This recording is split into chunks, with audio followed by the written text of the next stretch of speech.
قبایلو ته نوي شول.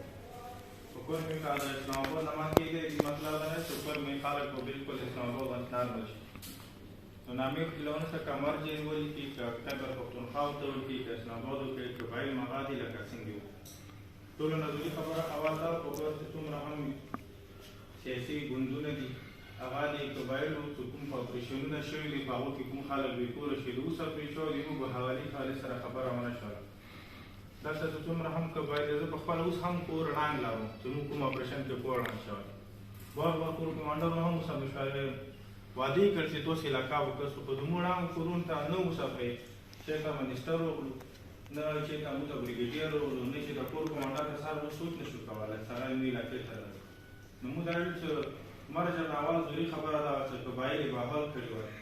کله به قبایل خپل نامه ژوند ته راغلي بیا نه بعد قبایلو نه پوښتنه کړې چې قبایلو تاسو څه غواړو. دا قبایل چې څوک په بانجو پراته وو څوک په سیند پراته وو څوک په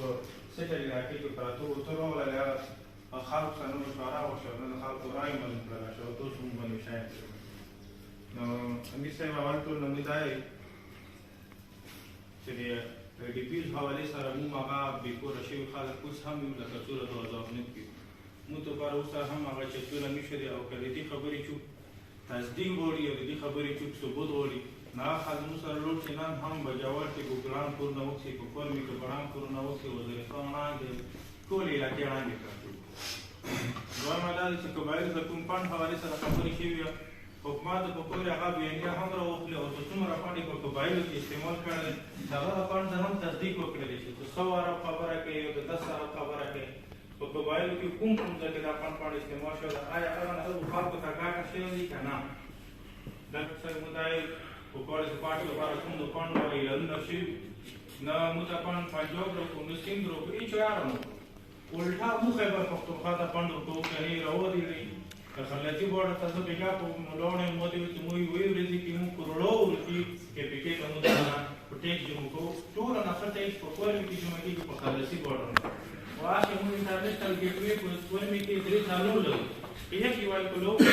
چې د دې لپاره سالونه او ټیکس یعنې خیبر پښتونخوا ته موږ پیسې ورکوو. ټول چې درخم بارډر د اوسې چې موږ پاټه کړه خیبر پښتونخوا ته موږ څومره انکم ورکوو او بیا زموږ ایجوکیشن سیستم موږ سره برباد زموږ تعلیمي سیستم برباد زموږ صحت برباد زموږ روډونه برباد هر څه مو برباد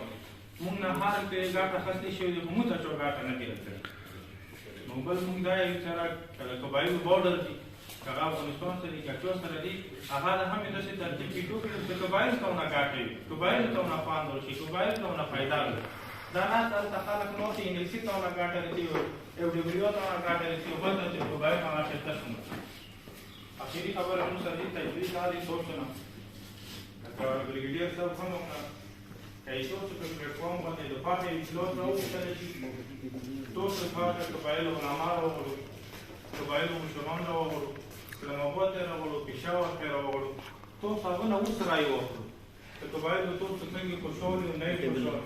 تاسو سره څه مخکې تېره وو نو هغه څنګه دي اوس څنګه دي او آیا موږ ته په پارلمنټ باندې باندې یا سینټ باندې موږ تاسو ته څه کولی شو نو که چېرې تاسو یې موږ بیانیه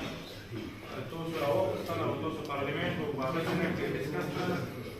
نو دا به موږ لپاره هم موږ یې د مشترک صاحب دی که څومره ټول زموږ کېږي که د هغو خبره زوروره وه د هغو خبره ښه وه موږ هغې خبرې ته لبیک وکړو که موږ دی چې د قبایلو بیانیه لکه څنګه مخکې نه کېدې چې اوس یې هم اورېدنې ته چوي تیار